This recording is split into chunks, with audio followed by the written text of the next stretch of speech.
Class. आज मैं आपको न्यूमेरिकल नंबर 10.8 एंड 10.9 सोल्व करवाऊंगी। 10.8 न्यूमेरिकल जिसकी स्टेटमेंट है water in a shallow dish are 6.0 centimeter long. At one point, the water moves up and down at a rate of 4.8 oscillations per second. What is the speed of the water waves? What is the period of the water waves? एक कम गहरी plate में 6 centimetre लंबाई की पानी waves पैदा होती हैं। एक मुकाम पर पानी ऊपर और नीचे 1 सेकंड में 4.8 ऑसिलेशंस मुकम्मल करता है। पानी की वेव्स की स्पीड क्या होगी, पानी की वेव्स का पीरियड क्या होगा। गिवन डेटा के स्टेप पे मैंने वेवलेंथ लिख लिया। वेवलेंथ जो हमारे पास 6.0 सेंटीमीटर है, 6.0 सेंटीमीटर को हमने कन्वर्ट कर लेना है मीटर में, तो हम इसको डिवाइड कर देंगे 100 से। जब 6.0 को डिवाइड किया 100 से तो हमारे पास जो आंसर आ जाता है वो है 0.06 मीटर। इसके बाद फ्रीक्वेंसी है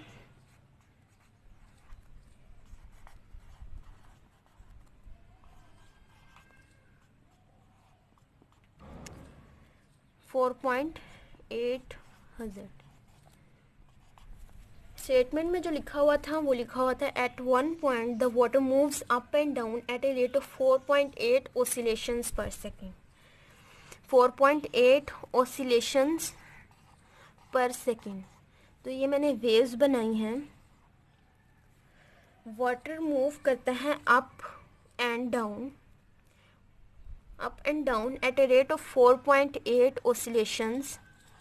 इस शरह से वो up and down per second. तो जो फ्रीक्वेंसी की हमें डेफिनेशन हमने पढ़ी है वो भी यही है कि नंबर ऑफ वेव्स की वो तादाद पासिंग इन 1 सेकेंड जो 1 सेकेंड में गुजरती हैं। तो यहाँ पर 4.8 ऑसिलेशंस पर सेकेंड का भी वही मतलब होता है 1 सेकेंड। तो इस वजह से ये 4.8 ऑसिलेशंस हमारी फ्रीक्वेंसी है। Frequency f is equal to 4.8 हज़र्ट। रिक्वायर्ड के स्टेप में हमने स्पीड फाइंड करनी है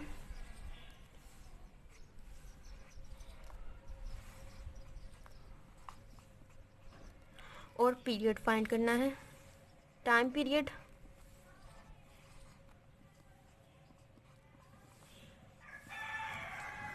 फॉर्मूला के स्टेप में हम फॉर्मूलाज लिखेंगे। स्पीड का जो फॉर्मूला है वो है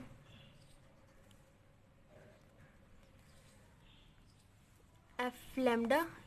या आपको अपनी बुक में पेज नंबर 11 में एक टॉपिक है, उसके एंड पर आपको ड्राइव मिलेगा ये फॉर्मूला स्पीड का।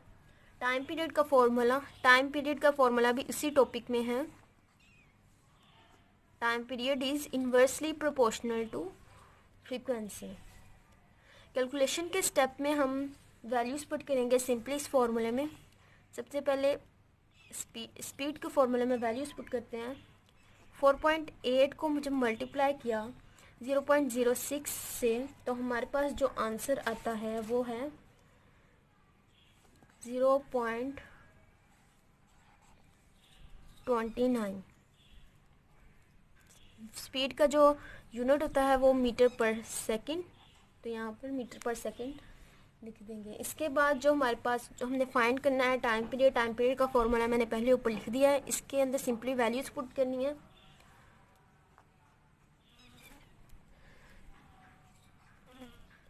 टाइम पीरियड 1/4.8, इसको जब डिवाइड किया तो हमारे पास आंसर आता है 0.21। टाइम पीरियड का जो यूनिट है वो सेकंड है, तो एंड पर हम सेकंड लिख देंगे। ये था न्यूमेरिकल नंबर 10.8। नेक्स्ट न्यूमेरिकल है 10.9 जिसकी स्टेटमेंट है at one end of a ripple tank 80 centimetre across a 5 हज़र्ड vibrator produces waves whose wavelength is 40 millimetre. एक रिपल टैंक जिसकी चौड़ाई 80 सेंटीमीटर है, इसके एक सिरे से वाइब्रेटर वेव्स पैदा करता है जिनकी फ्रीक्वेंसी 5 हज़र्ड और वेवलेंथ 40 मिलीमीटर है।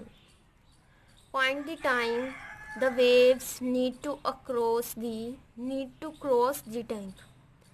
रिपल टैंक से गुजरने के लिए वेव्स को कितना वक्त दरकार होगा। इस न्यूमेरिकल के स्टेटमेंट को अच्छी तरह समझने के लिए मैंने यहाँ पर एक फिगर बनाई हुई है, इसको देख लेते हैं। ये रिपल टैंक, फ़र्ज़ करें ये एक रिपल टैंक है। इसके एक सिरे पर एक वाइब्रेटर लगा हुआ है, इसके एक सिरे पर यानी कि एक वाइब्रेटर लगा हुआ है जो 5 हर्ट्ज़ का जो वाइब्रेटर है। इसका मतलब यहाँ पर ये है कि वो वाइब्रेटर 5 हर्ट्ज़ की जो वेव्स प्रोड्यूस करता है उनकी फ्रीक्वेंसी 5 हर्ट्ज़ है। और रिपल टैंक यहाँ पर लाइन लिखी हुई है at one end of a ripple tank 80 centimetre across. कि रिपल टैंक की जो चौड़ाई है यहाँ से यहाँ तक का फासला है वो 80 सेंटीमीटर है। तो कितना वक्त दरकार होगा यहाँ से जो वेव्स प्रोड्यूस होंगी इनको यहाँ तक पहुँचने के लिए कितना वक्त दरकार होगा। और जो वेव्स प्रोड्यूस हो रही हैं, यहाँ पर मैंने वेव्स नहीं बनाई, तो आप यहाँ पर फ़र्ज़ कर लें जो वेव्स प्रोड्यूस हो रही हैं उनकी जो वेवलेंथ है वो 40 मिलीमीटर है। वेवलेंथ की जो डेफिनेशन है वो ये होती है कि distance between crusts and troughs. क्योंकि पानी में जो होती हैं वो हमेशा ट्रांसवर्स वेव्स प्रोड्यूस होती हैं, तो इस वजह से वेवलेंथ की डेफिनेशन यहाँ पर होगी distance between crusts and troughs. वो हमें दिया हुआ है डिस्टेंस 40 मिलीमीटर। इस स्टेप की हेडिंग दी गिवन डाटा में हमारे पास लेंथ, फ्रीक्वेंसी, वेवलेंथ है। लेंथ हमारे पास 80 सेंटीमीटर है। यहाँ पर सेंटीमीटर को कन्वर्ट करना है मीटर में, तो सेंटीमीटर को जब मीटर में कन्वर्ट करेंगे तो 100 से डिवाइड करेंगे। जब 80 को 100 से डिवाइड किया तो हमारे पास आंसर आता है 0.8 मीटर। इसको कन्वर्ट करने का एक और रूल है, अगर हम सेंटी प्रीफिक्सेस के टेबल में से सेंटी की वैल्यू लेकर इसके अंदर पुट करें तो हमारे पास सेम आंसर आएगा जिस तरह हमने डिवाइड करके हासिल किया है। फ्रीक्वेंसी दी हुई है f is equal to 5 hertz, wavelength lambda is equal to 40 millimetre. यहाँ पर हमने मिलीमीटर को कन्वर्ट करना है मीटर में, तो आप प्रीफिक्सेस के टेबल में से मिली की क्या लेंगे वैल्यू, मिली की पावर देखेंगे तो आपको प्रीफिक्सेस के टेबल में मिल जाएगी 10⁻⁻3। रिक्वायर्ड का स्टेप है अगला। रिक्वायर्ड के स्टेप में जो हमने फाइंड करनी है, जो चीज़ हमने फाइंड करनी होती है हम वो लिखते हैं। रिक्वायर्ड में हमारे पास टाइम है, हमने टाइम फाइंड करना है तो यहाँ पर हम टाइम लिखेंगे।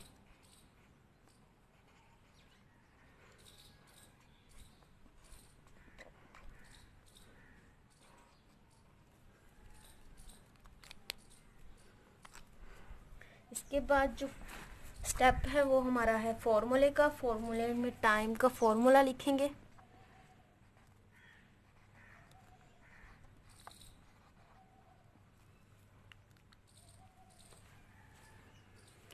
फॉर्मूला जो है हमारे पास टाइम का वो है t is equal to length by v।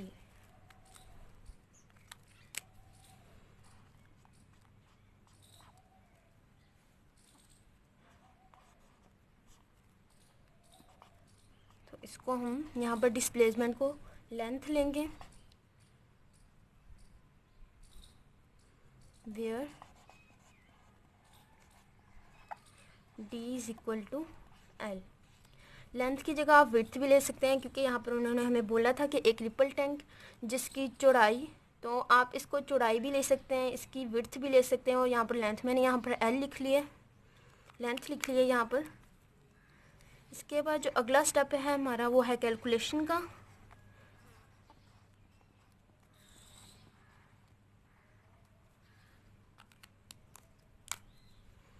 Calculation के स्टेप में हम वैल्यूज़ पुट करेंगे फॉर्मूले में। सिंपली लेंथ हमारे पास है 0.8 और वेलोसिटी जो कि हमने फाइंड करनी है। तो अभी हम इस फॉर्मूले में वैल्यूज़ पुट नहीं कर सकते। सबसे पहले हमने क्या फाइंड करनी है, वेलोसिटी। हम यहाँ पर वेलोसिटी का फॉर्मूला लिखेंगे।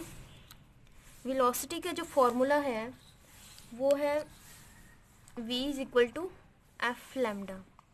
तो इसके अंदर वैल्यूज़ पुट करते हैं और वेलोसिटी फाइंड करेंगे, इट मीन स्पीड फाइंड करेंगे, फिर हम इसका टाइम फाइंड कर सकते हैं।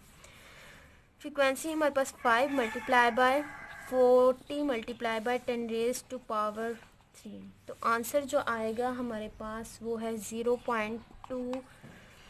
जो स्पीड का यूनिट है वो है मीटर पर सेकेंड। अब हम अपने फॉर्मूले के अंदर वैल्यूज़ पुट करेंगे। जो हमने फाइंड करना था वो हमने फाइंड करना था टाइम। तो लेंथ हमारे पास है 0.8 डिवाइडेड बाय 0.2, तो आंसर जो आया वो हमारे पास 0.4 सेकेंड टाइम का यूनिट है। तो ये था हमारा न्यूमेरिकल नंबर 10.9। आई होप आपको अच्छी तरह समझ में आ गया होगा।